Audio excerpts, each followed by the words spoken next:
오늘 함께 읽어볼 책은 아리스토텔레스의 니코마코스 윤리학입니다. 이 책의 제목은 많이 들어보셨을 거예요. 이 책의 제목만 보면 너무 재미없어 보이죠?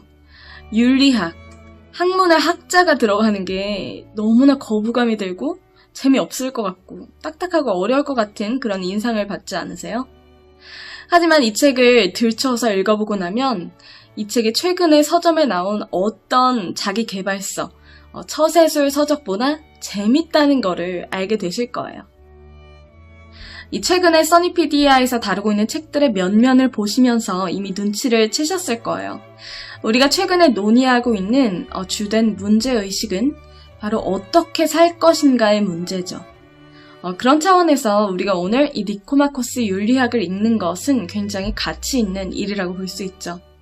왜냐하면 최근 논의의 뿌리를 타고 내려가 보면 바로 거기에는 아리스토텔레스의 이 책이 있어요. 이 책은 어떤 삶이 바람직한 삶이냐, 좋은 삶이냐에 대한 고대 그리스 철학의 정수를 보여준다고 평가받고 있죠.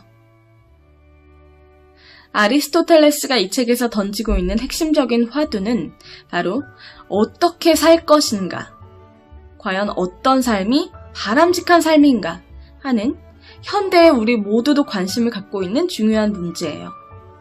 특히 이 책의 제목이 니코마코스 윤리학이잖아요.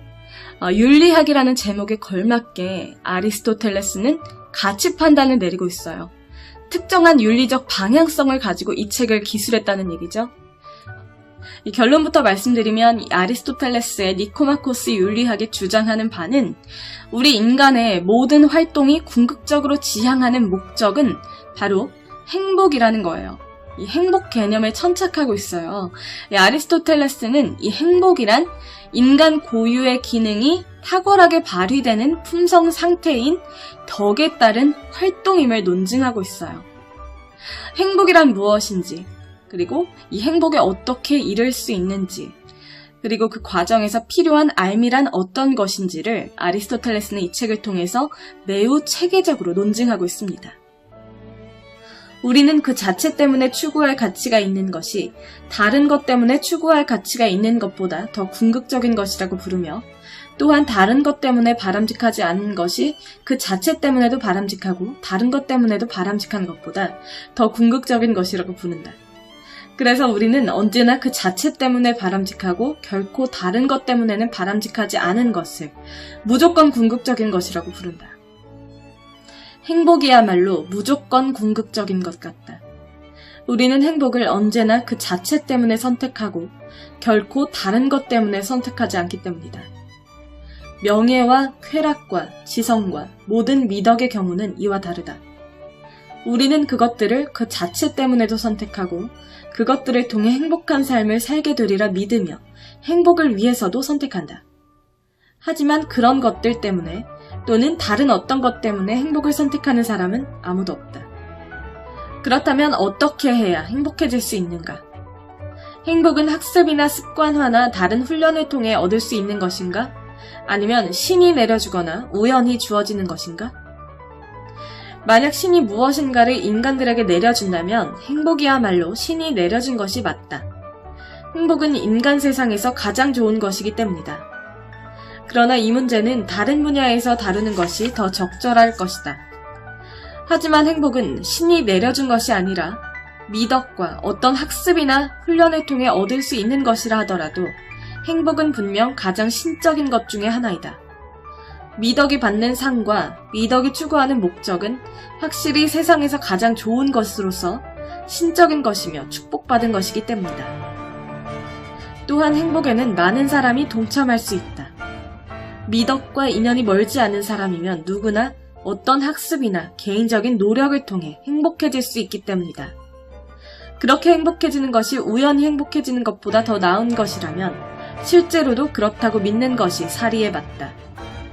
자연의 산물은 본성상 최대한 고상하기 마련이며 기술과 그 밖의 다른 원인의 결과물도 그 점에서는 마찬가지지만 가장 훌륭한 원인의 결과물은 더더욱 그렇기 때문이다. 가장 중요하고 가장 고상한 것을 운수에 따른다고 보는 것은 매우 부적절하다. 이 문제에 대한 해답은 행복에 대한 우리의 정의에서 구할 수 있을 것이다. 거기서 우리는 행복은 혼의 모종의 유덕한 활동이며 다른 좋음들 가운데 덜어는 행복의 필수 전제 조건이고 덜어는 자연스럽게 협조하는 것들로서 행복해지기 위한 수단으로 이용된다고 말한 바 있기 때문이다. 이제 우리는 행복한 사람이란 외적인 좋음도 충분히 구비하고 있으며 일정 기간이 아니라 평생토록 유덕한 활동에 전념하는 사람이라고 정의할 수 있을 것이다.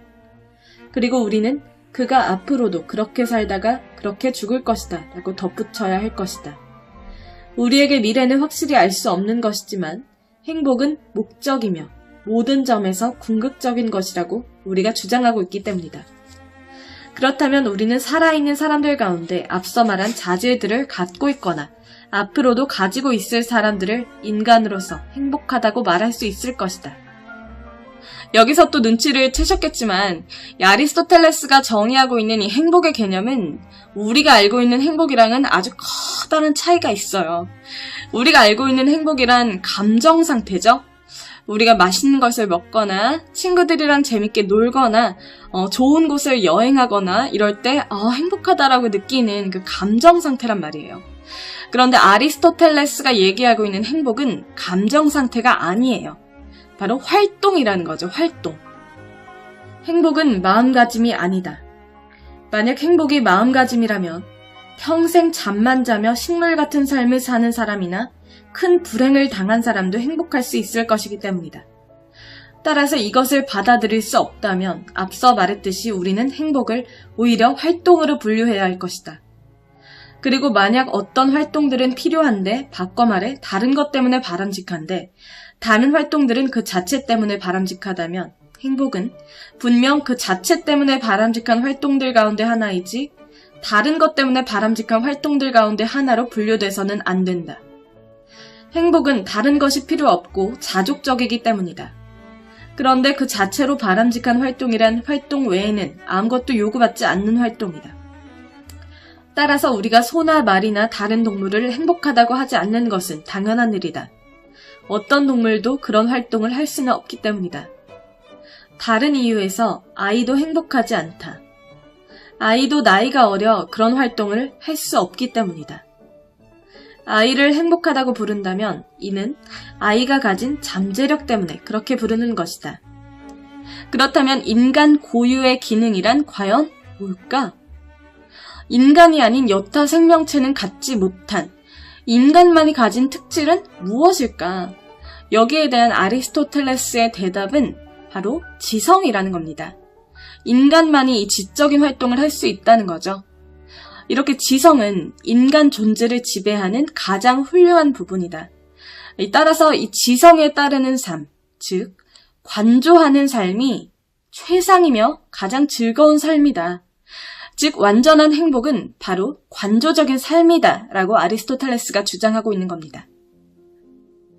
인간의 기능을 이해하면 행복이 무엇인지 설명될 것이다.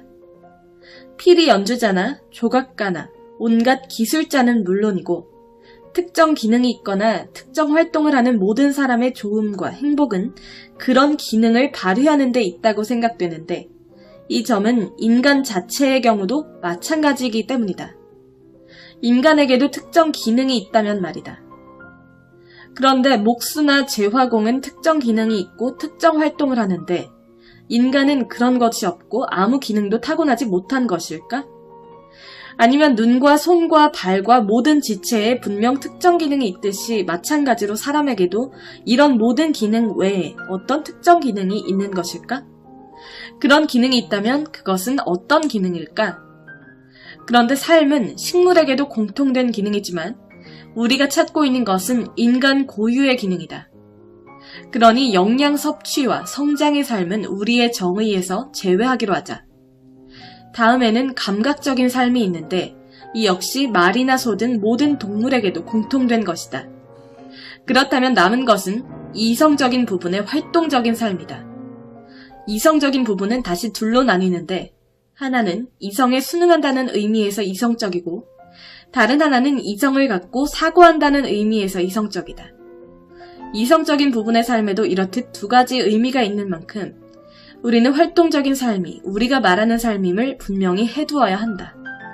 이것이 이 용어의 고유한 의미에 더 가깝다고 생각되기 때문이다.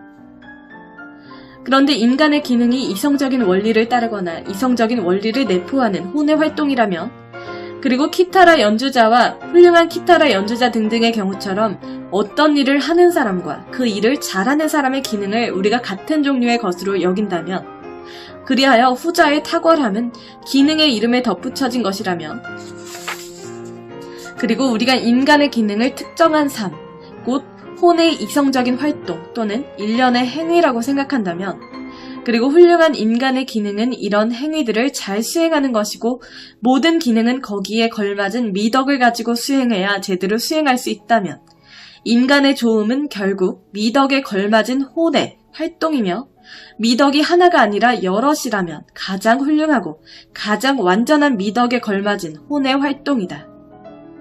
그런 혼의 활동은 평생토록 지속돼야 한다.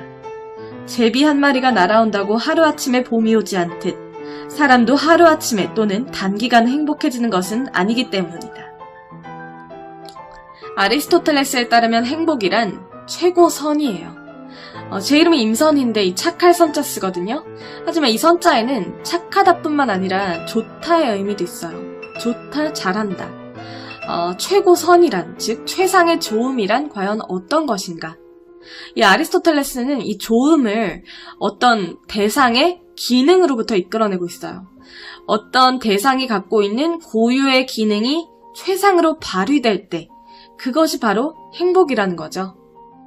예를 들어서 어떤 눈이 좋다라고 할 때 그 눈이 좋은 것은 눈이 까매서 혹은 눈이 반짝여서가 아니라 시력이 좋기 때문이다.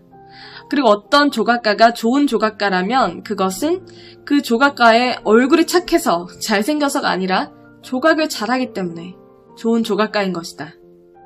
그렇다면 어떤 인간이 좋다, 어떤 인간의 삶이 좋은 삶이다라고 얘기할 수 있으려면 어떠해야 할까? 인간 고유의 기능, 즉 지성적인 관조적 활동이 활발하게 영위되는 그런 탁월한 삶의 모습을 갖춰야 된다라는 거죠. 만약 행복이 미덕에 걸맞은 활동이라면 그것은 당연히 최고의 미덕에 걸맞을 것이고, 최고의 미덕은 우리 안에 있는 최선의 부분의 미덕일 것이다. 이 최선의 부분이 지성이든 아니면 우리의 당연한 지배자이자 길라잡이로서 고상하고 신적인 것들을 통찰한다고 생각되는 다른 것이든, 그 자체가 신성한 것이든 아니면 우리 안에 있는 가장 신성한 부분이든 간에 고유한 미덕에 걸맞은 이 부분의 활동이 가장 완전한 행복이 될 것이다. 그런 활동은 관조적인 활동이다. 지성은 우리 안에 있는 최고 부분이고 지성의 대상은 지식의 최고 대상인 만큼 관조는 최고 활동이기 때문이다. 그리고 우리는 그 어떤 것보다도 관조하는 일을 더 지속적으로 할 수 있으니 관조는 또한 가장 지속적이다. 우리는 또 행복에는 쾌락이 섞여 있어야 한다고 생각하는데, 철학적인 지혜에 걸맞은 활동이 미덕에 걸맞은 활동들 가운데 가장 즐거운 것이라는 데는 누구나 동의한다. 아무튼 철학은 순수성과 견실함에서 놀랄만한 쾌락들을 내포하고 있는 것 같으며, 지식을 가진 사람들이 지식을 찾는 사람들보다 더 즐겁게 소일한다는 것은 당연하다. 또한 이른바 자족도 무엇보다도 관조적인 활동에 속할 것이다. 철학적인 지혜를 가진 사람이나 올바른 사람이나 그 밖에 다른 미덕을 가진 사람이나 생필품이 필요하기는 마찬가지다. 하지만 생필품이 충분히 공급되면 올바른 사람은 자기가 올바르게 행동할 때 대상이 되어주고 협력자가 되어줄 사람들이 필요할 것이며, 이 점은 절제 있는 사람, 용감한 사람, 그 밖에 다른 사람들의 경우도 마찬가지다. 그러나 철학적인 지혜를 가진 사람은 혼자서도 관조할 수 있으며 지혜로울수록 더욱 그러하다.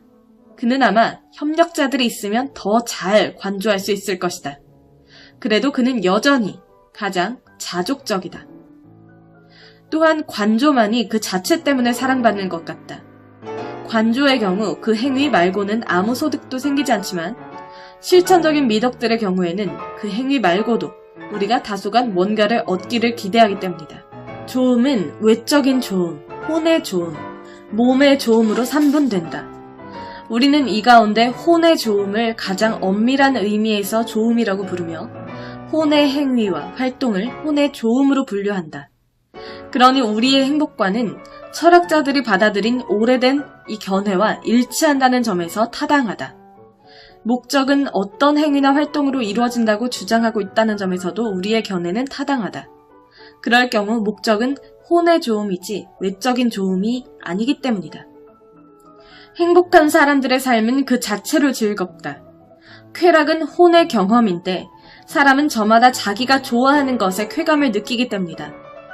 말을 좋아하는 사람에게는 말이 즐겁고 구경하기를 좋아하는 사람에게는 구경거리가 즐겁듯 마찬가지로 정의를 사랑하는 사람에게는 올바른 것이 즐겁고 유덕한 사람에게는 대개 미덕이 즐거운 법이다. 그런데 대중의 쾌락들은 본성상 즐거운 것이 아니기에 서로 상충한다. 이 아리스토텔레스의 행복 개념 그리고 현대인들이 갖고 있는 행복 개념 이 둘 간의 간극이 크게 벌어지는 지점이 바로 여기죠. 이 좋음에 대한 견해차 굉장히 크리티컬한데요. 무엇이 과연 좋은 것이냐. 이 아리스토텔레스의 눈으로 봤을 때 이 좋다라는 것은 누구의 눈으로 봤을 때도 그러한 객관적인 상태를 의미하는 것이고 현대인들의 입장에서는 이 좋다라는 것은 개개인의 마음속에 있는 것 너무 좋아라고 느끼는 감정 상태인 거죠. 여기서 그 차이가 벌어지는 거죠. 자, 이렇게 아리스토텔레스의 행복론을 읽어보셨는데 여기에 대한 여러분들의 견해는 어떠신가요?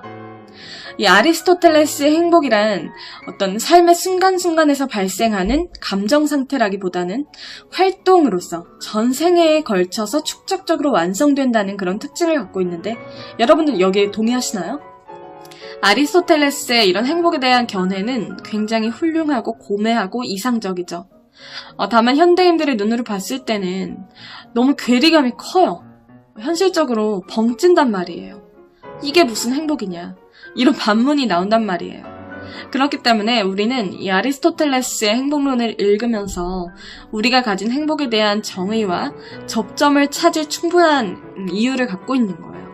이 책은 분명히 좋은 책인데 그렇다면 우리는 어떻게 인생을 살아가는 데 있어서 생산적인 함의를 여기서 이끌어낼 수 있을까? 그 좋은 방법은 바로 우리가 갖고 있는 저마다의 행복에 대한 철학 그리고 아리스토텔레스의 이 고매한 논의를 접목을 시키는 게 아닐까 싶어요. 그러니까 창의적으로 접점을 찾는 거죠. 어떻게 하면 우리의 행복론과 아리스토텔레스의 행복에 대한 견해를 타협시킬 수 있을까? 이게 바로 관건이라는 거죠. 현대인의 눈으로 봤을 때 행복이란 삶의 순간순간을 살아 숨쉬면서 느껴지는 감정 상태란 말이죠. 즉 각자의 마음속에 있는 게 행복이다 라고 우리는 생각하고 있죠. 이것을 삶의 전 과정을 걸쳐서 완성되는 활동이다라는 그 아리스토텔레스의 행복 개념과 타협을 시키자면 이 정도가 되지 않을까 싶어요. 우리는 사회적 동물이잖아요. 그러니까 법의 테두리 안에서 합법적인 즐거움을 최대한 만끽하면서 긍정적인 삶의 태도를 가지고 자아실현과 공동체에 대한 헌신을 조화시키는 가운데 왕성한 지적 호기심을 갖고 책을 많이 읽고 써니피디아와 함께 날마다 탐구하는 자세, 배우는 자세로 능동적이고 주체적인 삶을 하루하루 열심히 살아나가는 것이 바로 바람직한 삶의 방향이 아닌가 생각합니다. 여러분이 생각하는 올바른 삶의 방향, 그리고 행복이란 무엇인가요? 여러분만의 신박한 행복론, 그리고 인생 철학, 그리고 아리스토텔레스의 이 귀중한 논의와의 접점. 여러분들이 발견한 신박한 그런 내용이 있다면 저에게 들려주세요. 여러분들의 생각이 궁금해요.